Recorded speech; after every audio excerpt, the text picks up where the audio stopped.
Hi welcome back to ಬಯಲುಸೀಮೆ ಹುಡುಗಿ ಭಾಗ್ಯ channel. ಎಲ್ಲರೂ ಹೆಂಗದ್ರಿ? ಎಲ್ಲರೂ ಆರಾಮತ್ತೀರಿ ಅಂತ ತಿಳ್ಕೊತೀನಿ. ನಾನು ಕೂಡ ಆರಾಮದೀನಿ. ಸೊ ನಾನು ಇವತ್ತು ನಿಮ್ಮ ಜೊತೆ ಶೇರ್ ಮಾಡ್ಕೊಳಕತ್ತೀನಿ ಹೋಟೆಲ್ ಸ್ಟೈಲ್ ಒಳಗೆ ಹೆಂಗೆ ಮಾಡ್ತಾರಲ್ಲ ಮಸಾಲೆ ದೋಸೆ, ಗರಿ ಗರಿ ಹಂಗೆ ಕ್ರಿಸ್ಪಿಯಾಗಿ ಮಸ್ತ್ ರುಚಿ ಟೇಸ್ಟ್ ಅಲ್ಟಿಮೇಟ್ ಇರ್ತೈತಿ.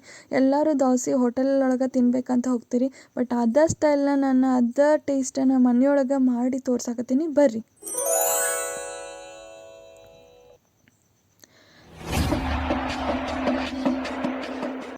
ನೋಡಿರಿ, ನಾನಿಲ್ಲೇ ಒಂದೂವರೆ ಗ್ಲಾಸಷ್ಟು ಅಕ್ಕಿ ತೊಗೊಳಕತ್ತೀನಿ, ಮಾಮೂಲಿ ರೇಷನ್ ಅಕ್ಕಿನ.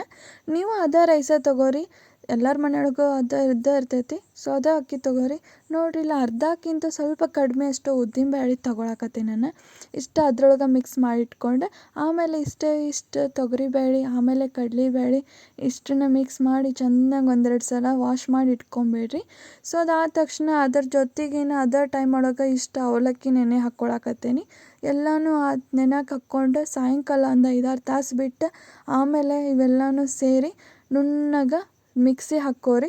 ಚೆನ್ನಾಗ ಜಾಸ್ತಿ ನೀರು ಮಿಕ್ಸ್ ಮಾಡಿ ಹಾಕ್ಕೋಬೇಡ್ರಿ, ಸ್ವಲ್ಪ ನೀರು ಹಾಕ್ಕೊಂಡು ಮಿಕ್ಸಿ ಹಾಕ್ಕೋರಿ.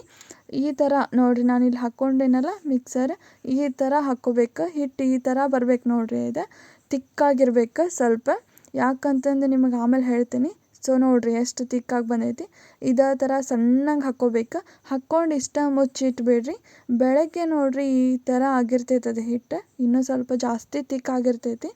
ಸೊ ಇನ್ನೊಂದು ಸಲ ಕೈ ಆಡಿಸ್ಕೊರಿ ಚೆನ್ನಾಗಿ ಚಮಚೆಯಿಂದ. ಅದನ್ನು ಕೈ ಆಡಿಸ್ಕೊಂಡು ಇವಾಗ ಏನು ಮಾಡ್ತೀನಪ್ಪ ಅಂತಂದರೆ, ನಾನು ಇದಕ್ಕೆ 1.5 ಗ್ಲಾಸಷ್ಟು ಅಕ್ಕಿ ತೊಗೊಂಡಿದ್ದೆ ಅಲ್ಲ, ನೀವು ಇದಕ್ಕೆ 1 ಗ್ಲಾಸಷ್ಟು ಅಕ್ಕಿ ಹಿಟ್ಟನ್ನ ಮಿಕ್ಸ್ ಮಾಡ್ಕೋಬೋದು. ಬಟ್ ನಾನಿಲ್ಲಿ 1 ಕಪ್ನಷ್ಟು ಮಾಡ್ಕೊಂಡೀನಿ. ಜಸ್ಟ್ ನಾವು 4 ಜನಕ್ಕಷ್ಟೇ ಸಾಕು ಇಷ್ಟ ಅಂಥೇಳಿ. ನಿಮಗೆ ಇನ್ನೊಂದು ಏನಪ್ಪ ಅಂತಂದ್ರೆ, ಜಾಸ್ತಿ 1 ಗ್ಲಾಸಷ್ಟು ಅಕ್ಕಿ ಹಿಟ್ಟು ಮಿಕ್ಸ್ ಮಾಡ್ಕೊಂಡು ಗಟ್ಟಿಯಾಗಿ ತಿಕ್ಕಾಗಿ ಮಾಡಿಟ್ಕೊಂಡು ಅರ್ಧ ಹಿಟ್ಟು ಫ್ರಿಜ್ ಒಳಗೆ ಇಟ್ಕೊಂಡು 3 ದಿನ ನೀವು ಯೂಸ್ ಮಾಡ್ಬೋದು. ಫ್ರಿಜ್ ಒಳಗಡೆ ಇಟ್ಟರೆ ಏನೂ ಹಾಳಾಗೋದಿಲ್ಲ. ಸೊ ನಿಮಗೆ ಎಷ್ಟು ಬೇಕೋ ಅಷ್ಟು ಕಡೆಗೆ ಇಟ್ಕೊಂಡು ನಿಮಗೆ ಅದನ್ನು ಸಾಲ್ಟ್ ಹಾಕ್ಕೊಂಡು ಯೂಸ್ ಮಾಡಿರಿ. ಸೊ ನಾನು ನೀರು ಹಾಕ್ಕೊಂಡು ಸ್ವಲ್ಪ ಈ ಥರ ಕನ್ಸಿಸ್ಟೆನ್ಸಿ ಬರಬೇಕು ನೋಡಿರಿ. ಈ ಥರ ದಪ್ಪನೂ ಅಲ್ಲ ತಿಳುನೂ ಅಲ್ಲ, ಆ ಥರ ಹಿಟ್ಟು ಮಾಡಿಕೊಂಡೆ ನಾನು. ಸೊ ಮೀಡಿಯಮ್ ಫ್ಲೇಮ್ ಒಳಗಡೆ ತವಾನ ಹೀಟ್ ಮಾಡಿಟ್ಕೊಂಡು ಸ್ವಲ್ಪ ನೀರು ಹಾಕಿ ಚೆನ್ನಾಗಿ ಅರ್ಬಿಲೆ ಒರೆಸಿ ಈ ಥರ ದೋಸೆ ಹಾಕಿರಿ. ಯಾರಿಗೆ ಬರೋದಿಲ್ಲಲ್ಲ, ಫಸ್ಟ್ ಟೈಮ್ ಯಾರು ಮಾಡ್ತಿರ್ತೀರಿ ಅವರು ಕೂಡ ಆರಾಮಾಗಿ ಹಾಕ್ಕೋಬೋದು. ಇದು ಆ್ಯಕ್ಚುಲಿ ಬ್ಯಾಚುಲರ್ಸ್ಗೂ ಕೂಡ ಮಸ್ತ್ ರೆಸಿಪಿ ಐತಿ.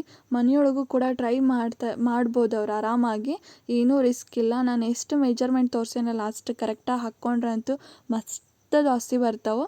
ಸೊ ನೀವೇ ನೋಡಾಕತ್ತೀರಿ ಎಷ್ಟು ಚಂದ ದೋಸೆ ಬರಾಕತ್ತೈತಿ. ನಾನು ನಿಮಗೆ ನಿಧಾನಾಗೆ ತೋರ್ಸಾತೀನಿ ಹೆಂಗೆ ಹಾಕೋದು ಅಂತ ಹೇಳಿಬಿಟ್ಟು. ಸೊ ಎಣ್ಣೆ ಬೇಕಂದವ್ರು ಎಣ್ಣೆ ಹಾಕ್ಕೋರಿ, ತುಪ್ಪ ಬೇಕಂದ್ರೆ ತುಪ್ಪ ಹಾಕ್ಕೋರಿ. ನಾನಿಲ್ಲಿ ಎಣ್ಣೆ ಹಾಕೀನಿ.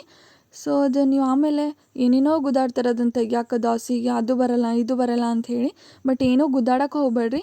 ನಾ ಹೇಳ್ಕೊಟ್ಟೆನಲ್ಲ ಈ ಥರ ದೋಸೆ ಮಾಡಿದ್ರೆ ಚುಚ್ಕಾಯಿ ಯೂಸ್ ಮಾಡೋ ನೆಸಸರಿನ ಬೀಳಲ್ಲ. ಸೊ ಎಲ್ಲರೂ ನೋಡ್ತಿದ್ದೀರಲ್ಲ ದೋಸೆ ಎಷ್ಟು ಚಂದ ಬರಾಕತ್ತೈತಿ ಅಂತೇಳಿ ನೋಡಿರಿ, ಕೆಂಪಗಾಗಿ. ಸೊ ದೋಸೆ ಅಂತೂ ಮಸ್ತ್ ಟೇಸ್ಟ್ ಆಗೈತೆ. ನಾವಂತೂ ಭಾಳ ಇಷ್ಟಪಟ್ವಿ, ಮನೆಯೊಳಗೂ ಮಮ್ಮಿನೂ ಭಾಳ ಇಷ್ಟಪಟ್ರೆ. ಸೊ ಎಲ್ಲರಿಗೂ ವಿಡಿಯೋ ಇಷ್ಟ ಆಗೈತಿ ಅಂತ ತಿಳ್ಕೊತೀನಿ. ಹಾಗಿದ್ರೆ ಮರೀಲಾರ್ದೆ ಲೈಕ್ ಮಾಡಿರಿ, ನಿಮ್ಮ ಫ್ಯಾಮಿಲಿ ಫ್ರೆಂಡ್ಸ್ಗೆ ಎಲ್ರಿಗೂ ಶೇರ್ ಮಾಡಿರಿ. ನೀವು ಮನೆಯೊಳಗೆ ಒಂದ್ಸಲ ಟ್ರೈ ಮಾಡಿ ರೆಸಿಪಿ ಹೆಂಗಿತ್ತಂತ ಹೇಳಿ ನನಗೆ ಕಮೆಂಟ್ ಮಾಡಿ ತಿಳಿಸ್ರಿ. ಮರೀದೆ ಹೊಸಬ್ರು ಯಾರು ನನ್ನ ಚಾನಲ್ ನೋಡಾಕತ್ತೀರಿ, ಸಬ್ಸ್ಕ್ರೈಬ್ ಮಾಡ್ಕೊಳ್ಳೋದು ಮಾತ್ರ ಮರ್ಯಾಕೆ ಹೋಗ್ಬೇಡ್ರಿ. ನಾ ಮತ್ತೆ ನೆಕ್ಸ್ಟ್ ವ್ಲಾಗ್ಗಳು ಸಿಗ್ತೇನೆ ರೀ. ನಮಸ್ಕಾರ.